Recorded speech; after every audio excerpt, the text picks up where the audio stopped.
think that, and I hope that I did this, that he would want people to understand that he was more than, a fighter. He was more than, he was definitely more than an addict. And that, he had a very deep and philosophical perspective on life and family, and that choices that he made were not always indicative of the depth that he carried, if that makes sense. He was a really good writer, and I had people who actually saved his writing that from high school on that had like one person, a friend, saw him throw his English notebook into the trash and pulled it out and kept it.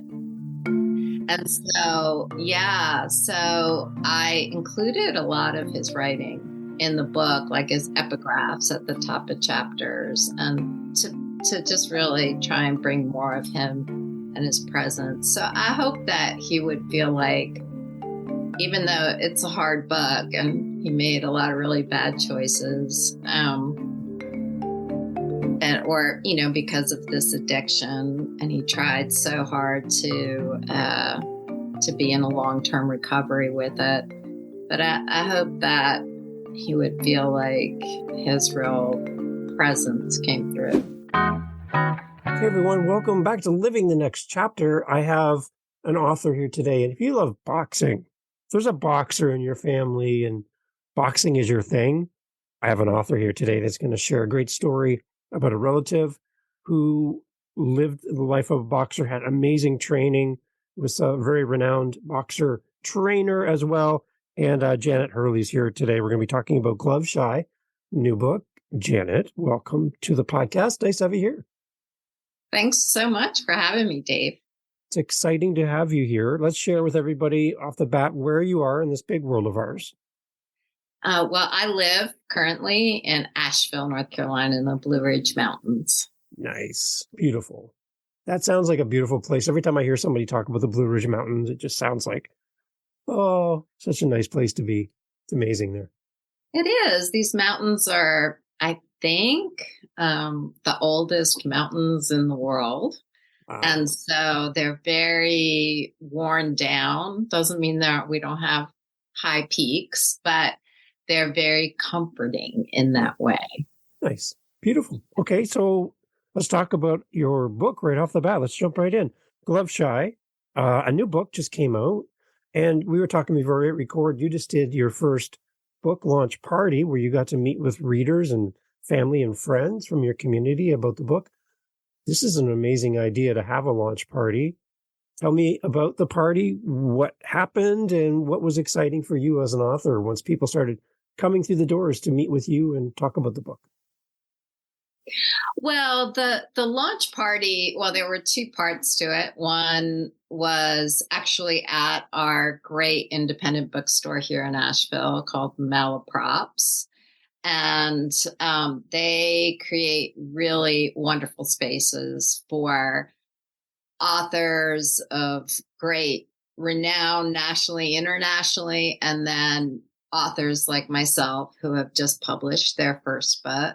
And they make all of us feel really super special. And so at my book launch at the store,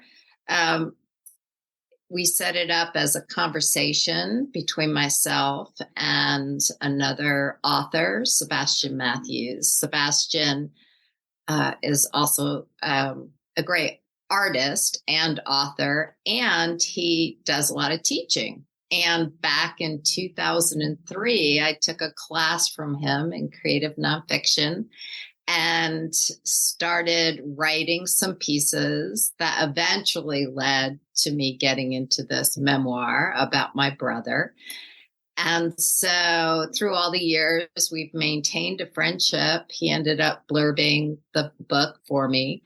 He was really familiar with me as well as the story. So he and I met ahead of time and we talked about different entries into a conversation about the book and questions. And he asked me what I didn't want him to ask, and then what I did want him to ask. And then when we got to the actual evening, we just really, I think because we're pretty comfortable with each other, but I really wanted the whole evening to feel really comfortable to everyone. So we spent most of the time either in conversation with each other, or inviting questions from the audience. We saved probably half an hour for questions from the audience that also included Zoom participation. Nice. So we had it was a hybrid event and we had people from all over the country on there. I'm really lucky that I have good friends who live around the country. And in fact, good friends in El Salvador who got online to participate. Oh, nice. And so we went back and forth between the audience that was there in front of us and the folks who were sending in questions. And it was a really fun event. And some of the questions I had sort of expected, and then some were unexpected and got a little more deeper. Into sort of intention behind the book. And then what I hoped I might carry forward from the book in terms of actions I might take, that kind of thing. So, nice. So it was good. Anything after the fact, everything's all done, you're packing up to go back home and you're like, oh, I really kind of wish we would have done this. Was there anything that kind of stood out in that? And you're like, for my next one, I'm definitely going to add this part to a book signing or a book launch party? I think maybe one being, of course, I used a lot of publicity material that the bookstore had prepared, and they had information, of course, on their website. And then I sent out my own email marketing. I kind of wish that I had said, it said there would be this conversation with Sebastian, who's also well known, but I think I would have encouraged people ahead of time to think of questions, to feel comfortable in asking questions. I think that by the time that energy picks up with questions in a room, you're sort of towards the latter end of the time you have available. Right. Yeah. Because everyone's like, who's going to ask the first question? I don't know what I want to ask. I don't want to, right. Kind of this beginning stages, you're like, someone, please, let's get that. I love that your idea of near the end of it. You're right. It kind of, the audience kind of kicks in and the questions start ramping up. You're like, I need that at the beginning. It's a good point. Yeah, and we had invited a lot of the folks who were there back to our house just for a celebration, sort of launch party celebration. And then there were folks who came in and I was able to have much longer conversations. So that was helpful. And, we don't have a huge house, so we weren't able to invite everybody that came to the event. But, maybe in the future, I would think about a space where folks could gather afterwards. Yeah. The bookstore is not that space, but it's so iconic in Asheville, this bookstore, that I wanted to be able to be there specifically. I'd written an article for one of our state magazines about malaprops. I mean, I had a lot of connection to it, but I think in the future I'd find a space where people could get more in depth with their conversations. Amazing. And the one thing you were talking about too was signing people's books for them at this event. and how that felt for you as an author. What do you write in the book of maybe somebody that you don't know very well, not family or friends, but someone who comes up and says, "Can you sign my book?" And you don't really know them. What would you write in there from an author's perspective to inspire that new reader? That is very interesting. That was for that. I had not thought about this at all. I've had books signed by authors. You know, they've asked me, "Oh, is this for you? Is this for somebody else?" And I realized as people made a line with their books for me to sign, and you know, some of them I knew really well, and so I thought, oh, I'm going to mention something that connects me to that person, that I'm so glad that they're engaged in this journey with me, that kind of thing. Yeah. And then that took a long time. And there were people waiting in the line that were, you know, kind of like, okay, is she going to write a long thing for everybody, you know? Yeah. And so you know, in the end, for the folks I didn't know well, and they would give me their name, and I would say, you know, thanks for including Glove Shy in your reading journey, or I love that word, journey, obviously. Yeah. And then that would be it. But I'm not very satisfied with that particular signing, and so I'm really thinking about it. I have other readings coming up. I'm going to be in Cambridge at Lesley University for their 20th anniversary of their MFA program. That's where I went. Yeah. And so before I do that, and before I head back up to my hometown in New York later in the summer, I want to get that figured out, because it's actually important. Yeah, you don't know who that reader is. You don't know what that book's going to do to inspire them, or meeting you might inspire them to write a book. You might be that person that you looked up to for them, right? So in that moment, you are the person that they want to meet, and they want a little piece of your time, and that's nice. It's got to be a rewarding feeling as an author as well, to write a book and put it out in the world, and then people line up to speak to you and interact with you as an author. That's got to be like a little bit of a surreal moment, I would think, as an author.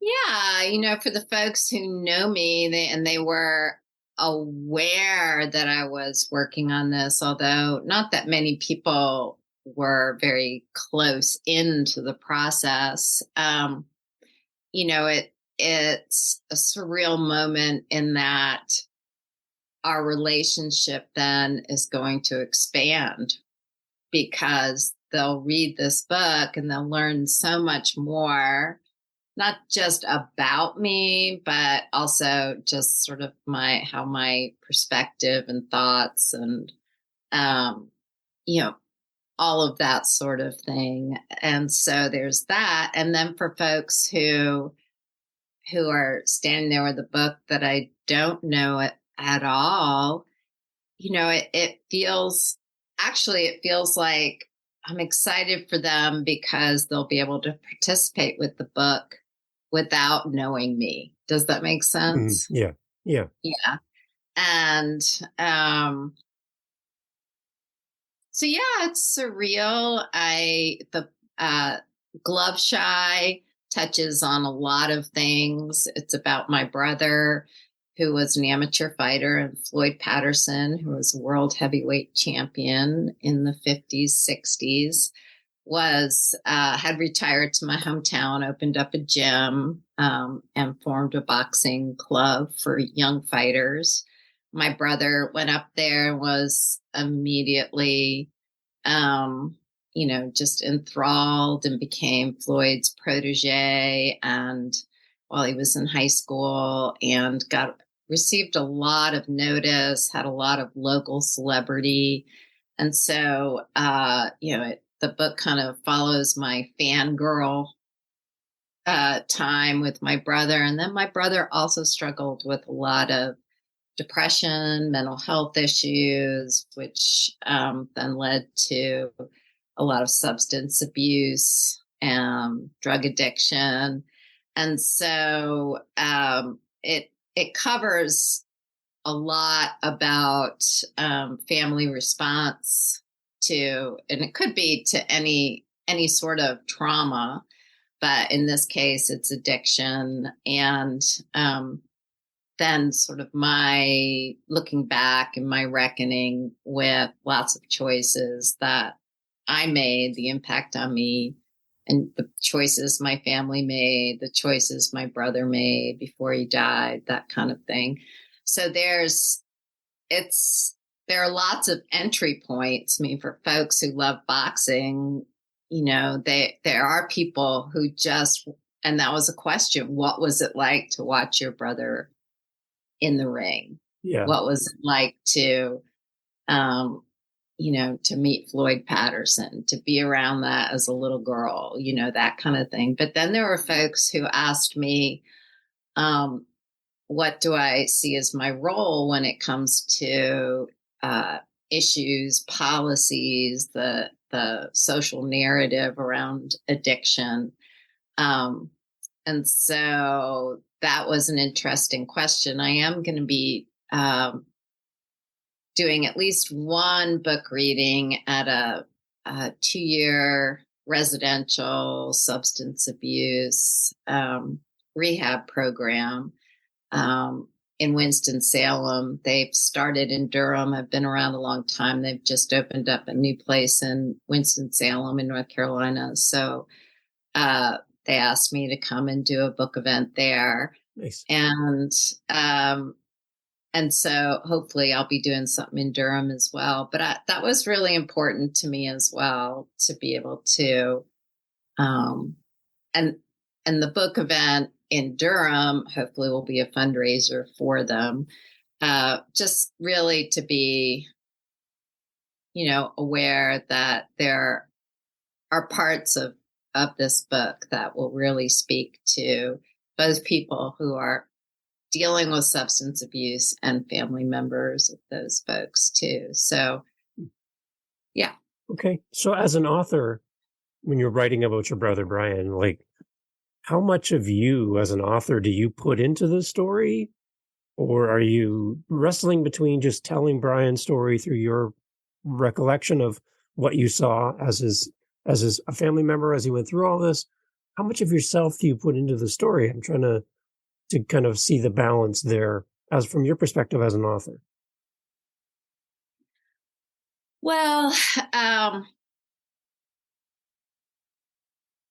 with this memoir, I'm very much present throughout. One of the things that I got really clear about from the beginning is that I did not, ethically feel that it was fair to my brother that I not also share a lot of my own substance abuse challenges. And, my own recovery. So that is also part of the book. It was part of my reckoning after he died. And so, I had some early readers who said that maybe I should just focus on my brother's story, even, with me involved in it, and leave it there. But I felt like that was really incomplete because, my relationship with him, even after he died, was what led to my own recovery. And so so he was present, in other words. So he was part of my story, just as I was part of his story. That's interesting. Yeah. And the other thing about a memoir that is challenging is that, everything that I could ascertain through like journals and letters, public records and newspaper clippings and interviews with people who knew him were so important to me. because it provides this kind of grounding for me and for the reader. It also let me discover things about my brother that I didn't know, because who knows somebody else all the way, right? Yeah. And so when I went and interviewed the fighters that were part of the club that he was involved with, they were all amateur fighters. Some of them went pro after. They just provided stories that I had not heard. And there was a big conflict between my brother and Floyd Patterson when my brother was a senior in high school that really impacted him. And it was important to me to talk to people who were there to understand more about it. Floyd and Brian, maintained their relationship. There's a lot that I did not know about that maintained relationship that happened afterwards that I discovered through folks. So, there was a lot of surprise points for me, even in public records. And it also helped me build a timeline. Sometimes I would just have all the newspaper clippings, the public records, all of it would be on the floor and in a timeline, trying to make sure that I was grounding things that were happening. Yeah. What do you think the most important part of this book would be to Brian, if he was able to kind of comment on the book and be at this book signing? And imagine that for a moment. What do you think Brian would want people to understand about his story through Gloveshy? That's a good question. I think that, and I hope that I did this, that he would want people to understand that he was more than a fighter. Yeah. He was more than, he was definitely more than an addict. And that, he had a very deep and philosophical perspective on life and family, and that choices that he made were not always indicative of the depth that he carried, if that makes sense. He was a really good writer, and I had people who actually saved his writing that from high school on, that had like one person, a friend, saw him throw his English notebook into the trash and pulled it out and kept it. Oh, wow. And so I included a lot of his writing in the book, like his epigraphs at the top of chapters, and to just really try and bring more of him and his presence. So I hope that he would feel like, even though it's a hard book and he made a lot of really bad choices, because of this addiction, and he tried so hard to be in a long-term recovery with it. But I hope that he would feel like his real presence came through. During the editing process of the book, was there any stories that you removed from the book and you're like, oh, but it's still a great story and I'd love to share this part? That would be kind of an addendum to the book. Anything that you could share with us? Oh my gosh. There are so many, so many stories. And that is the challenge of writing a memoir, right? So many stories that I remembered, and also that people told me that just did not make it in there, because nobody has 10 years to read a book about somebody. Yeah, right. Yeah. That kind of thing. But specifically, there were some things that My brother was, even as a young person, he had this really very keen sense of like justice, I guess, and fairness. Um, and there is a story in there of him sort of standing up to a neighborhood bully who then later his dad gets him like a pair of boxing gloves or several sets, and then neighbors would go in and they sort of learned as little kids to fight. I think that was that kid's dad's approach to his bully son, right? But there was another kid who lived next door who had really mistreated my younger sister, and he was just sort of a classic. He was kind of one of those classic bullies who really had a lot of fear. And my brother, we all played hide and seek at night in the dark, and it was a big neighborhood thing. And my brother created this plan with everybody except this kid that ended up showing the kid just, it really sort of exposed a lot of his insecurities, and maybe it was mean, but I think it was also Brian's like wanting to empower my little sister and empower other kids that have been bullied by this guy. Yeah. Yeah. And I had to cut that. It was just a lengthy thing. It involved, he actually created this life-size body, like, with a shirt and stuff, and then stuck a knife in its heart with blood. Oh my gosh, yeah. And hid it in the woods so that as we were playing hide and seek, he pretended to discover it. And then we were all playing our parts and being very afraid. And then this kid was like the most afraid. Yeah. And it was very dramatic and creative, I guess. And maybe mean. But it's a story that, just didn't make it into the book. So it sounds like Brian was somebody who looked out for others around him that he cared about as well. Oh, yeah. Yeah, absolutely. And I do have numerous points in the book that I put that in there.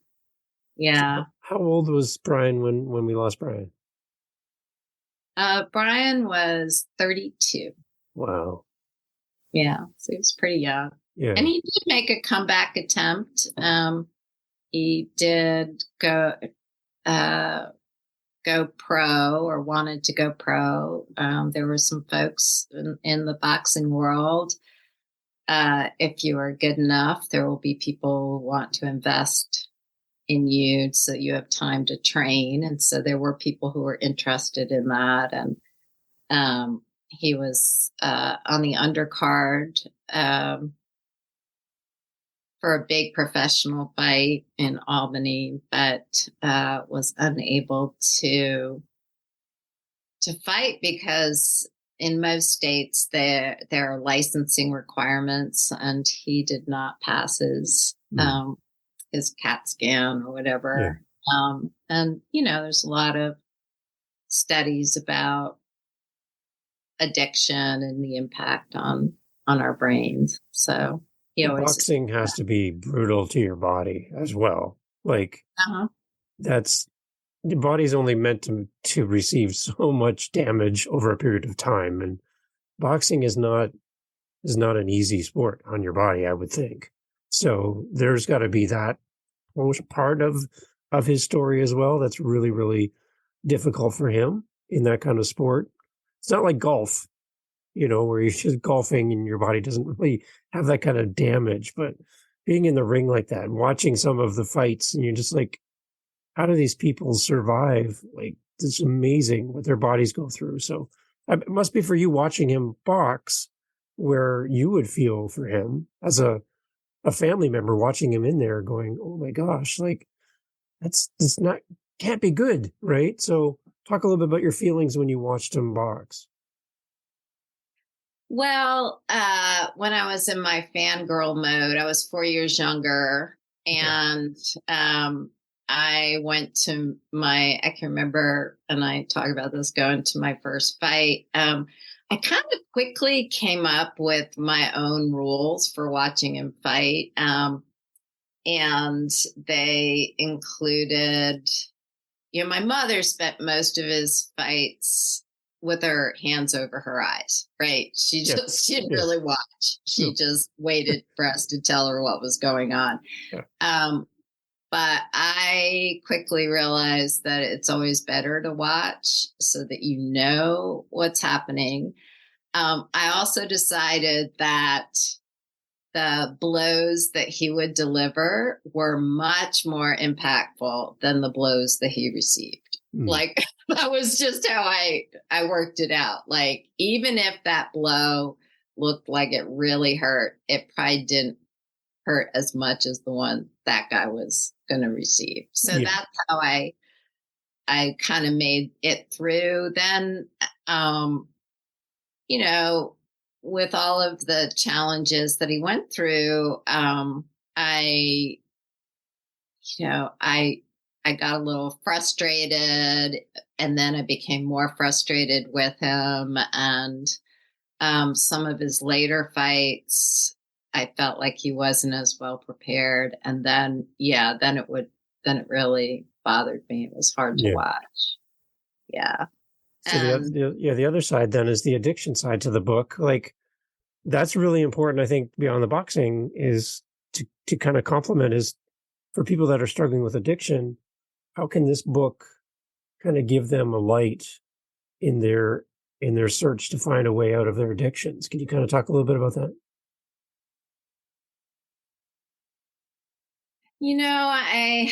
I think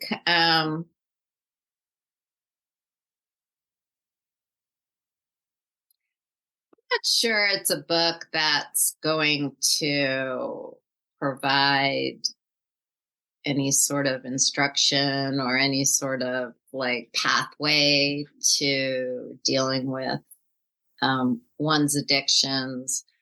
It might provide more perspective on being a family member, loving someone with addiction. And the reason I say that is that I just know from my experience with my brother, and then my own recovery, and all the folks that I've known who have really suffered from addiction,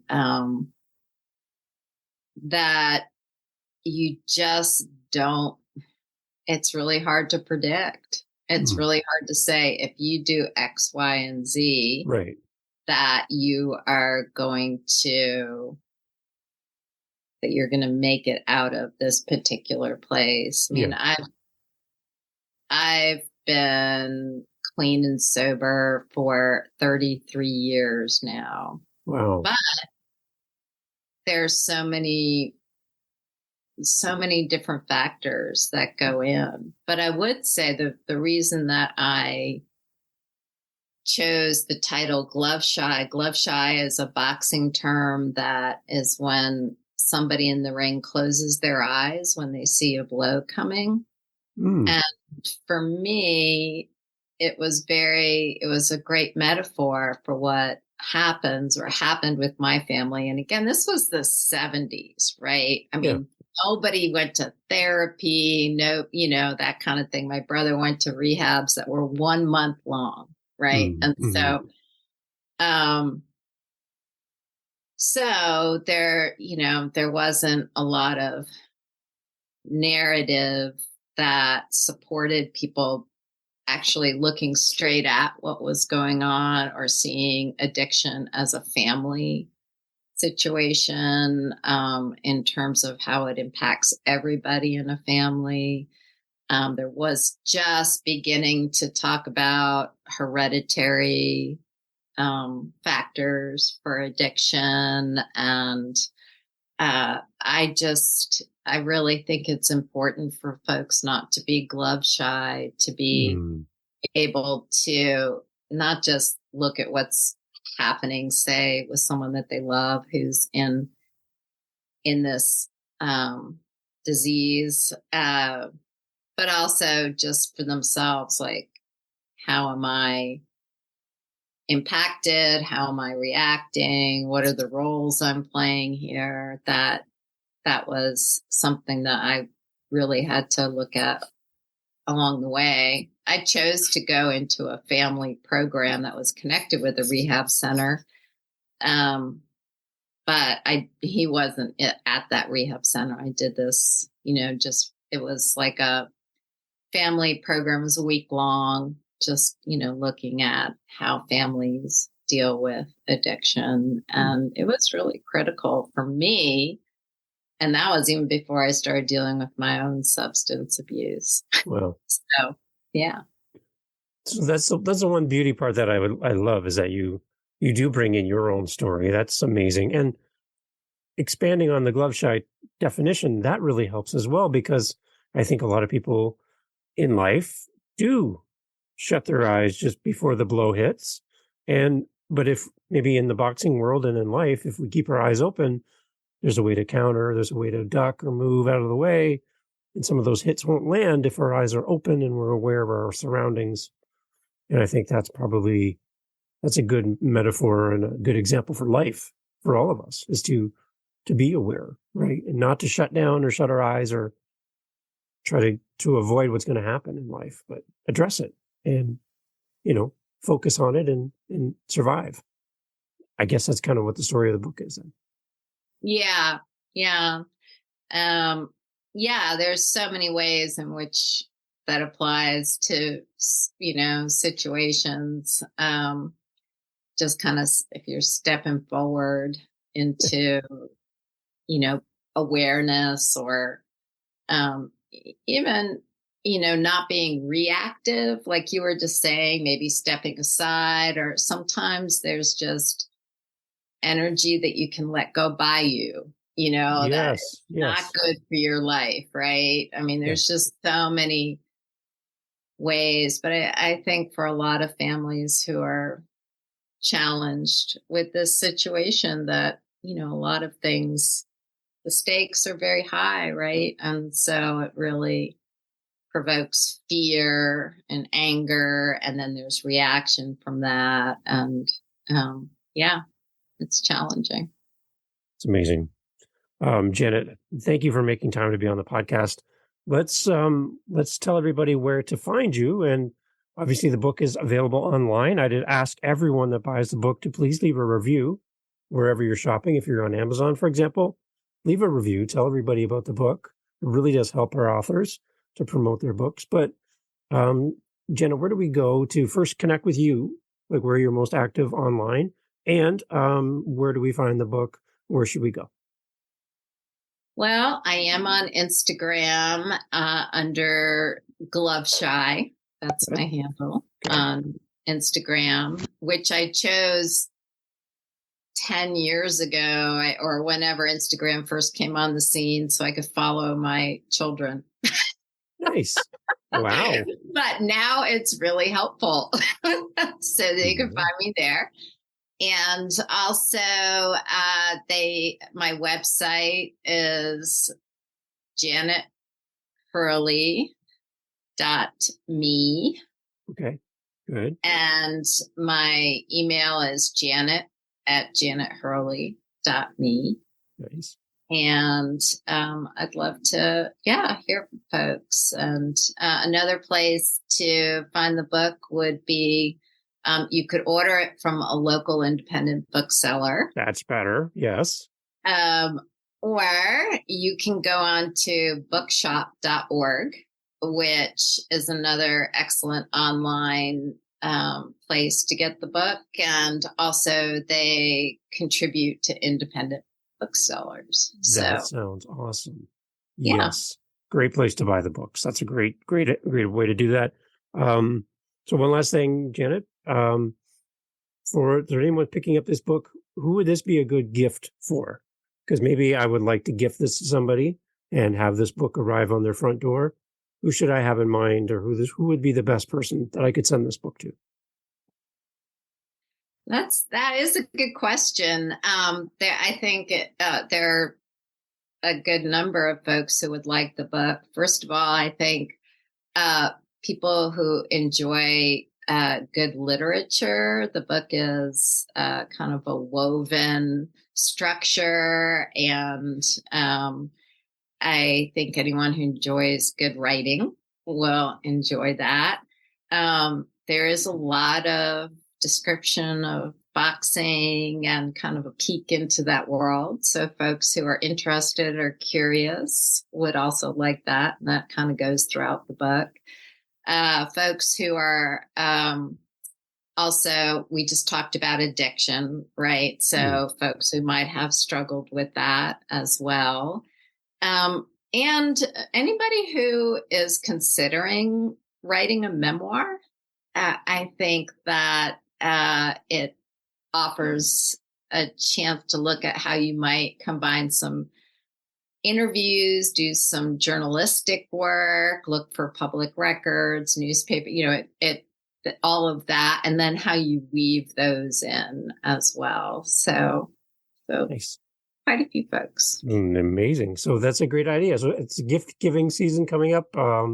June is a Father's Day thing happening. Yeah. So a great way to send that off to a dad or someone that you know would love this. Please consider that as an option. But Janet, thank you so much for being part of the podcast. It's great to meet you. And we have a fellow friend in common, Hannah from Spellbound Public Relations, has helped us make all this happen. So I just wanted to say hello to Hannah as well. So great to have you on the podcast, Janet. And I hope the book does very, very well, and that you get many more opportunities to sign those books and have the best saying possible as you sign each copy. So yeah, thank you so much, Dave. It was a real delight to be here. I appreciated all of your questions. Amazing. So go check out the show notes, everyone. All the links that we talked about are there. And again, go support Janet with a review when you buy her book as well. So thank you, Janet.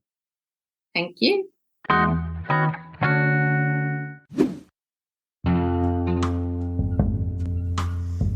Thanks for being part of the podcast again. Appreciate you investing time in the show and you for listening this far. Thank you. One thing to keep in mind is we are looking for help and some support for the podcast. If you are able to help support our show, our little podcast show here, we can go over to livingthenextchapter.com and all the instructions will be there to help support the show. It takes about $30 to $40 a month to do this, just for the hosting and all of that other stuff that we pay for. But if the show is giving you any value and you're enjoying what's happening here, would love any kind of support that you can offer. That would be great. And you being here and sharing the show helps us grow. Helps us get great new authors on the show, connect with other listeners, and build community. So whatever you can do to share this show today, I really appreciate it. Thank you for being here for Living the Next Chapter, and I can't wait to share the next one with you. Talk soon. Have a great day.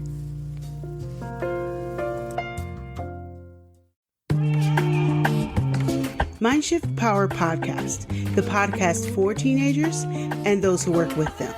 There's a huge problem in America today. There's a very large disconnect between teenagers and the adults who work with them. I'm looking to bridge that gap with real, raw, honest conversation, not held back by the chains of political correctness. You cannot solve a problem you do not understand. Want to understand teenagers today? Listen to this podcast. This podcast is for teens in the U.S. and Canada.